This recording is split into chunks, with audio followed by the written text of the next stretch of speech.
So এবার আমরা বুটস্ট্র্যাপের visibility নিয়ে আলোচনা করব। দেখতে পাচ্ছেন এই যে ভিজিবিলিটি নামের কিন্তু একটা নতুন টপিক বা একটা ক্যাটাগরি আছে। তো এইখানে সিম্পলি আমি একটা ক্লিক করে দিব।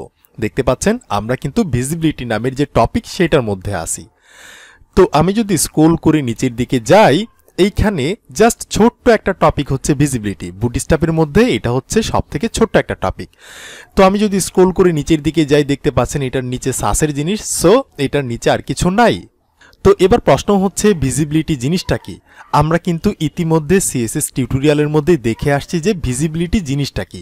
ভিজিবিলিটি নামের একটা প্রপার্টি আছে এবং সেটার মধ্যে আমরা ভিজিবিলিটি নান করতে পারি, হিডেন করতে পারি, এই টাইপের কিছু একটা। তো এই ভিজিবিলিটিটাকে এবার আমরা বুটস্ট্র্যাপের মাধ্যমে খুব শর্টভাবে ইউজ করতে পারবো। এই যে দেখতে পাচ্ছেন এখানে দুইটা ক্লাস আছে, একটা ক্লাসের নাম হচ্ছে ভিজিবল এবং আরেকটা ক্লাসের নাম হচ্ছে ইনভিজিবল। তো আমরা যদি HTML এর কোনো একটা ট্যাগকে ধরে যদি আমরা ভিজিবল নামের ক্লাসটা দিয়ে দেই, তো এই ভিজিবলটা হচ্ছে ডিফল্ট, মানে এটা ডিফল্টভাবে যেমনটা থাকে তেমনই থাকবে, মানে শো করবে। আমরা যদি চাই যে HTML এর কোনো একটা ট্যাগকে আমরা দেখাবো না, মানে ইনভিজিবল করে রাখবো, মানে হাইড করে রাখবো, নান করে রাখবো, তাহলে আমরা যে ক্লাসটা ইউজ করতে পারি সেটা হচ্ছে ইনভিজিবল। আমরা যদি এই ইনভিজিবল নামের ক্লাসটাকে ইউজ করি তাহলে আমাদের সেই ট্যাগটা বা সেই এলিমেন্টটা দেখা যাবে না, সেটা ইনভিজিবল মানে হচ্ছে অদৃশ্য হয়ে যাবে। তাহলে চলেন এইটা আমরা প্র্যাকটিক্যালি দেখে নিই। তো এই জন্য আমি চলে আসলাম আমার VS কোডের মধ্যে। এইগুলা হচ্ছে এর আগের ভিডিওর কাজ, তো এগুলাকে আমি সিলেক্ট করে ডিলিট করে দিলাম। ওকে, এখন আমরা আমাদের ব্রাউজারে যাব, এখানে গিয়ে একটা রিলোড করব, সো ক্লিন হয়ে গেল।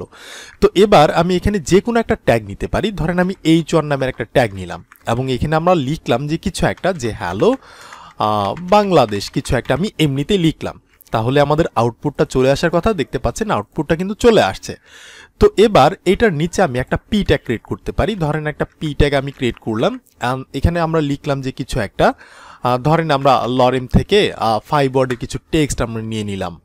অ্যান্ড এইটার নিচে আমরা একটা বাটন ক্রিয়েট করতে পারি। তো আমি একটা BTN বাটন ক্রিয়েট করবো, জাস্ট এখানে লিখে দেবো যে এটা হচ্ছে আমাদের বাটন, বা আমি এখানে লিখতে পারি যে ক্লিক মি কিছু একটা। অ্যান্ড এটার নিচে আমি একটা ডিভো ক্রিয়েট করতে পারি, করলাম। এটার মধ্যে আমরা কিছু একটা লিখতে পারি যে এটা হচ্ছে আমাদের জাস্ট একটা ডিভিশন। ওকে, আমরা এখানে জাস্ট কয়েকটা ট্যাগ ক্রিয়েট করলাম। এরপর আমরা আমাদের ব্রাউজারে যাব, তাহলে দেখতে পাচ্ছেন যে এগুলা কিন্তু চলে আসছে। তো এবার আমি চাচ্ছি আমাদের যে হ্যালো বাংলাদেশটা আছে এইটা যাতে ভিজিবল না হয়, এটা কিন্তু ডিফল্টভাবে ভিজিবল আছে, বাট আমি চাচ্ছি এটা যাতে ইনভিজিবল হয়ে যায়, মানে অদৃশ্য হয়ে যায়, যাতে ইউজার এই হ্যালো বাংলাদেশটাকে দেখতে না পারে। তো এই জন্য আমাদের যে ক্লাস নেমটা ইউজ করতে হবে, এই যে আমাদের H1 ট্যাগের মধ্যে এখানে একটা ক্লাস আমাদের কল করতে হবে। এরপর আমাদের বলতে হবে আমরা চাচ্ছি এই H1 ট্যাগটাকে ইনভিজিবল করতে। তো এই জন্য আমাদের লিখতে হবে ইনভিজিবল।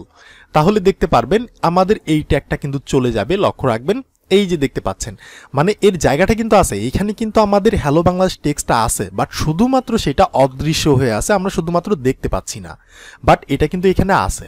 আবার আমরা যদি বলি যে এটাকে আমরা ইনভিজিবল করব না, আমরা ভিজিবল করে দিব, মানে ডিফল্ট যেভাবে থাকে।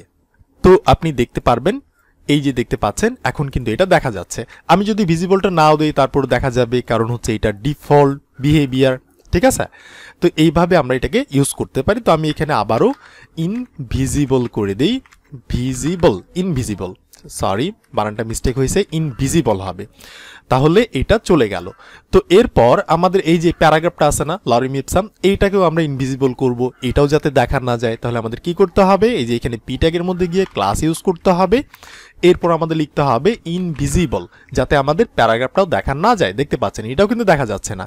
এরপর আমরা আমাদের যে বাটন আছে এটাকেও আমরা দেখতে চাচ্ছি না, ইনভিজিবল করতে চাচ্ছি। তো সেম ভাবে আমি এখানেও ক্লাস বলতে পারি ইনভিজিবল, তাহলে এইটাও কিন্তু দেখা যাবে না। দেখতে পাচ্ছেন এখানে কিন্তু এরা আছে, শুধুমাত্র আমরা দেখতে পাচ্ছি না। যদি এখানে না থাকতো, এখান থেকে যদি চলে যাইতো, তাহলে কিন্তু এই জায়গাটা কিন্তু গ্যাপ থাকতো না। ঠিক আছে, আমাদের ডিভিশনটা কি হয়তো উপরের দিকে উঠে যাইতো, কিন্তু ডিভিশনটা কিন্তু উপরের দিকে উঠতেছে না, কারণ এইখানে কিন্তু তারা আছে, শুধুমাত্র দেখা যাচ্ছে না। তো এখন আমরা আমাদের ডিভিশনটাকেও আমরা হাইড করে দিব। তো আমরা বলতে পারি ক্লাস ইনভিজিবল, ইনভিজিবল, তাহলে এটাও হাইড হয়ে যাবে। দেখতে পাচ্ছেন। তো এবার আমি শুধুমাত্র আমাদের যে বাটনটা আছে এইটাকে আমরা ভিজিবল করব। তো এই জন্য আমরা জাস্ট ইনটাকে কেটে দিব, ভিজিবলটাকে রেখে দিব, তাহলে আমাদের বাটনটা শুধুমাত্র দেখা যাবে। এরপর আমাদের হ্যালো বাংলাদেশ, এটাকেও আমরা ভিজিবল করব, তাহলে আমাদের হ্যালো বাংলাদেশ দেখা গেল। এরপর হচ্ছে আমাদের প্যারাগ্রাফ, এইটাকেও আমরা ভিজিবল করব, সো এটাও দেখা গেল। এরপর আমরা এইটাকেও ভিজিবল করব, তাহলে কিন্তু এটাও দেখা যাবে। তো এইটার মানেটা হচ্ছে আমাদের ওয়েবসাইট ক্রিয়েট করার ক্ষেত্রে কিছু কিছু সময় কিছু এলিমেন্টকে বা কিছু ডেটাকে আমাদের ইনভিজিবল করার প্রয়োজন পড়ে। যেমন ধরেন ইউজার যদি আমাদের ওয়েবসাইটটাকে ইউজ করে, আমরা চাচ্ছি কিছু ইম্পর্টেন্ট ডেটা তাদেরকে না দেখাইতে, তাহলে আমরা কি করতে পারি, ইনভিজিবল করে রাখতে পারি। আবার সেই একই ডেটাটাকে যখন মানে এডমিন ওয়েবসাইটটাকে লগ ইন করবে, মানে ওয়েবসাইটের যে এডমিন সে সেই ডাটাটাকে দেখতে পারবে, তো তখন আমরা কন্ডিশন দিয়ে বলতে পারবো যে ইউজার যদি দেখে তখন এটা হয়ে যাবে ইনভিজিবল, মানে দেখা যাবে না।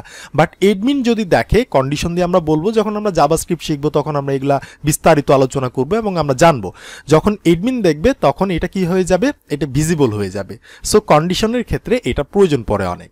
তাহলে এতটুকু প্র্যাকটিস করেন, কথা হচ্ছে এর পরের ভিডিওতে।